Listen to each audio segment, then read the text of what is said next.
What is begging? Begging is the practice of imploring others to grant a favor, often a gift of money, with zero expectation of reciprocity. Zero expectation of reciprocity. Sometimes you just see strangers send messages to you that they want help from you. In fact, once you see a lady, a young man, most times, after they say, "How are you, sir?" and you answer them, the next thing is to tell you they want to do something and to send you an account detail. You don't know them from Adam. You've never met them. They have not done anything for you. They have no relationship with you. It's becoming so prevalent. They can beg you for everything. Sometimes it involves phone calls. One called me recently that she was pregnant and she did not want to be hungry with her pregnancy. I was going to the farm and I asked her, "Where is your husband?" She said her husband was sitting there with her. And I told her, "I am going to the farm to uproot cassava. Yesterday I carried cassava on my head. I crossed the small stream in my farm. I carried cassava on my head. I enjoyed doing it. It's my lot. It's my decision. But you are sitting down," I told her, "you are sitting down with a man who impregnated you. And you are crying that I should send you money from where? The cassava I am going to carry to do gari." People are too carried away by some videos that are going around where a beggar sat somewhere and people they refused to give him money. Somebody gave him money and he gave them $1,000. Bust it. Doesn't happen every day. Number two, the perception of the beggar that was at the gate of a rich man in the Bible that had sores or whatever, and they died and both of them went to the bosom of Abraham. And the man went to hell and the man went to the bosom of Abraham. And the man was telling the beggar to go tell Abraham. Didn't you see that the rich man was still sending the poor man, the beggar, as a messenger, even though he was in the bosom of Abraham? Why didn't he tell Moses? Why didn't he send Moses a message? Why didn't he send Elijah a message? Or why didn't he message Elisha? Poverty is not good. Begging is not good. Being a beggar is not a symbol of godliness.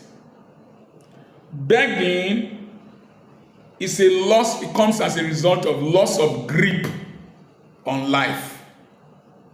Disability should not turn you to become a beggar. I've seen people without hands and legs that are well-to-do.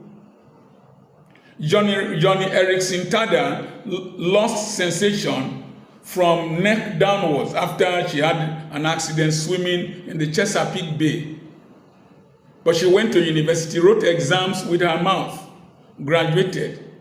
She became an author, a public speaker, until a young man saw her and said, "God said I should marry you to help you fulfill your ministry." She has radio programs. She even was nominated for a Grammy, but she didn't win because she made her speech or whatever being assisted by compression of her tummy to inflate the diaphragm. There are all kinds of people I'm seeing without legs, without hands, doing several things online and living a fulfilled life. When you start begging, you have lost grip of the circumstances of your life. You have lost self-respect, and it is a feeling of worthlessness. And sometimes it comes from a feeling of insecurity. Insecurity is not danger, a sense of no guarantee of the future because you have lost grip. And you have an entitlement mentality. An entitlement mentality. I have a brother who misused his life, smoked cannabis, drank. He would just call me my childhood name without respect. I should send him money. You are my brother. For what? You ate your cake, you can't eat my own. You will see girls that I don't know them from, just call me. I want to do exams. It is tomorrow. Don't create an emergency out of your irresponsibility and stupidity. You entered the university, I didn't send you there. Your exams are close by. Since the beginning of the semester, you should have known that you are going to do exams. Don't call me and tell me your daughter wants to do exam next week and I should bring school fees now. No, it doesn't work like that. It doesn't work like that. It does not work like that. The internet has become a space where people beg. They beg for everything and anything. There's a current trend. My wife, somebody came to the school and said that his cooking gas had finished and that even if it is to buy 1 kilogram of cooking gas, that my wife should give him money. 1 kilogram is about 700 naira or whatever. My wife gave. The elder in our church or deacon in our church was doing Sunday school. And the same man had gone to beg him money too. So they have these habits. Some of them form a habit of begging.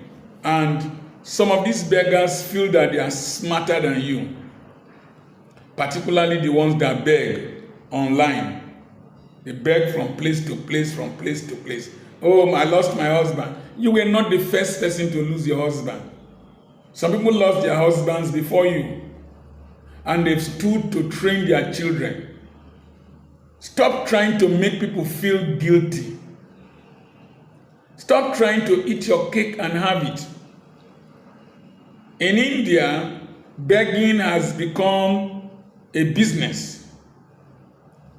They have decided to even kidnap children.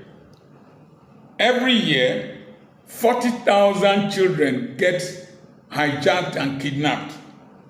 Today, there are a total of about 300,000 children across India that are drugged, beaten, and made to beg. There is a technique they use with milk keeper and shopkeeper. They will carry a limp baby that they have drugged. The baby will look limp, and they will tell you they need to buy milk for their baby. And then they will take you to a nearby shop. The shopkeeper will inflate the cost of the milk, and then you pay for it. They will give the milk to the woman. The extra cost they will share. Sometimes she won't even buy milk. Some even rent babies from people to beg with. Some carry people with deformities, with malignancies, with chronic ulcers, and carry them to go and beg in other cities. There is one of them that is at a golf ray park at Eleme. He limps with a walking stick. Oh, he had fever, and somebody gave him injection with expired drug. That is why he's limping. People will give him money. Then recently I saw him at Umuahia, at the Tower Junction. He was there to beg. I know beggars that travel from Aba to Port Harcourt. They leave their wheelbarrow in Port Harcourt. They travel to Port Harcourt, sit in the wheelbarrow, and people will be rolling them in specific places, shopping malls, whatever. Begging sometimes is a profitable business. It is different from asking for donations. There is a project that will benefit humanity. You can ask for donations. But you can't start begging house rent for house rent. House rent gives you a lot of notice, 30 days. Most of the people you are asking for help from do things that you are not willing to do. If you want to know how beggars are, just refuse to give to them or say something that will provoke them. You will see how terrible their tongues are and why they are where they are. Don't let people cajole you and force you and put you under pressure to feel guilty. Give from your heart. Be prompted by the Spirit of God. Give based on your perceptions. Don't let people make you feel guilty. Most people who beg feel that you are fortunate to be who you are. They feel that you are part of the people that made them who they are. Maybe you benefited from government or your father robbed people to take their commonwealth and therefore you should give to them. Ironically, I find people begging from the church. Father Uloma said something, that the problem that the richest church could not solve, the poorest church solved it. When people beg me, I will ask them, which church do you attend? And they will call the names of these big denominations. Have you gone to your pastor? They will say that they met their pastor, and their pastor said there was no money.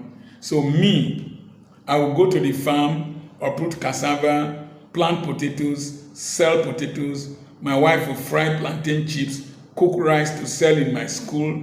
Then I should come to, and I don't run a church, I should come to give to you who gave your offerings, your tithes, your first fruit, your donations to a denomination that is far richer than I am. I should come and give to you. No, it doesn't work.